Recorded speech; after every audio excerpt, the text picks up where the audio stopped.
In this week's Quantum Leap, Ben found himself in the body of a boxer named Danny Hill, played by Jermaine Alvarez Martin, in 1977.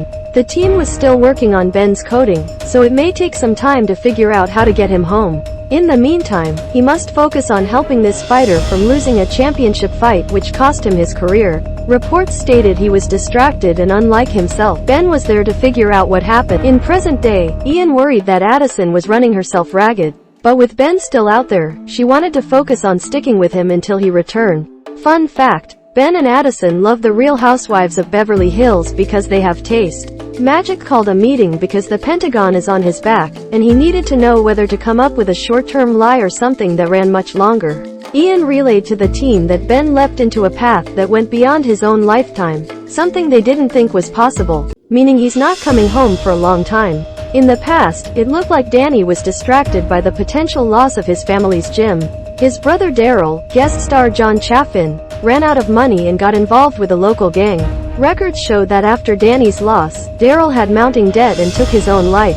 Addison believed Ben leapt into Danny to save Daryl's life. Ben was determined to give the brothers a win. That meant looking at footage of the actual fight and rehearsing his exact cues with Addison. Noticing that Addison was running on fumes, Ben suggested they stop, and she fainted mid-sentence. She awoke in a hospital bed in present day with Magic urging her to rest. Ian realized that Ziggy was running slow because Janice hacked into the system remotely. If he rebooted, he could lock her out, but that also disconnected them from Ben, and they wouldn't be able to make contact until after the fight. So they had to leave it as is. Janice dropped by Beth's house to understand why her mother sabotaged her attempts to join the Quantum Leap program. Beth thought she was protecting her daughter from what Al went through since he never got over losing Sam. This was just a distraction, though, because Janice spiked her tea to get her out of the way so she could grab what she needed. At the gym, Addison recognized Daryl's emotional outburst over his wife coming to his brother and not him as a sign of PTSD. As that sunk in, Daryl was arrested for punching Danny's opponent earlier in the episode. That had to be what distracted Danny in his big fight. To combat this, Ben also got himself arrested. He then tried to get through to Daryl, pleading with him to see a doctor. But Daryl couldn't unsee the horrific things he experienced in Vietnam. After talking through his feelings, though, he finally agreed to get help.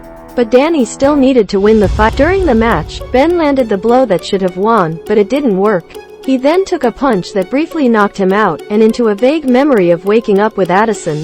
He got back up and won the fight, and Danny and Daryl's lives were changed for the better. Daryl went through treatment and started one of the first veteran support groups for PTSD in the country.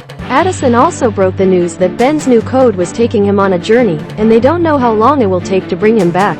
That's when Ben made her promise to take care of herself if she was going to continue being at his side. He also brought up the memory, the someone he couldn't remember who was in bed with him. But before he could finish his sentence, he made another leap. At home, Addison and the rest of the Quantum Leap team hung out to watch Real Housewives, which was her and Ben's Wednesday night ritual. Magic received a call from Beth, who revealed that Janice stole equipment from the original project, including an old handlink for Ziggy. Wait, was she building her own Quantum Leap machine? Elsewhere, Ben landed in a bar with the Human League's Don't You Want Me playing in the background.